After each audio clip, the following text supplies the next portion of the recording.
Do you know about tides? Tides को हम बोलते हैं हिंदी में ज्वार भाटा। तो ज्वार भाटा कैसे बनता है? देखिए, ये है हमारी अर्थ और ये हो गया हमारा मून।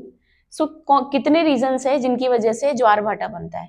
सो पहला रीजन तो क्या होगा, अर्थ क्या करती है, रोटेशन करती है।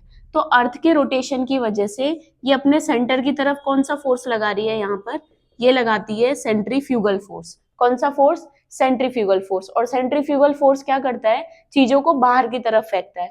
तो यहाँ ये बाहर किसको फेंकेगा, पानी को फेंकेगा। तो एक रीजन तो ये हो गया कि इसका जो सेंट्रीफ्यूगल फोर्स है वो थोड़े पानी को क्या करेगा, बाहर की तरफ फेंकेगा। दूसरा रीजन इसका क्या हो गया, सन का ग्रेविटेशन। लेकिन सन का डिस्टेंस अर्थ से बहुत ज्यादा है, तो इसकी ग्रेविटी उतनी नहीं है कि ये बहुत सारा पानी बाहर निकाल सके। तो दूसरा रीजन ये हो गया कि थोड़ा और पानी कौन निकाल पाएगा, सन का ग्रेविटेशन, सन की ग्रेविटी। और जो थर्ड मोस्ट इंपॉर्टेंट रीजन है ज्वार भाटे का, यानी कि टाइड्स का, वो क्या रीजन है, मून की ग्रेविटी। मून की ग्रेविटी कैसे काम करती है, मून चक्कर काट रहा है अर्थ के, कभी यहाँ कभी यहाँ कभी यहाँ।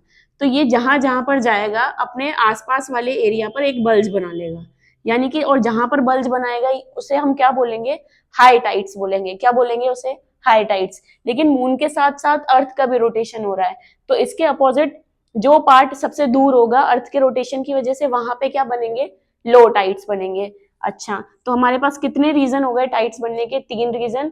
First, centrifugal force of Earth, and second sun का ग्रेविटेशन जो कि थोड़ा कम है, and third most important moon का ग्रेविटेशन। और एक और फैक्ट, जो पूर्णिमा अमावस्या होती है उस टाइम पर ज्यादा ज्वार भाटा बनता है, ज्यादा टाइड्स बनती है।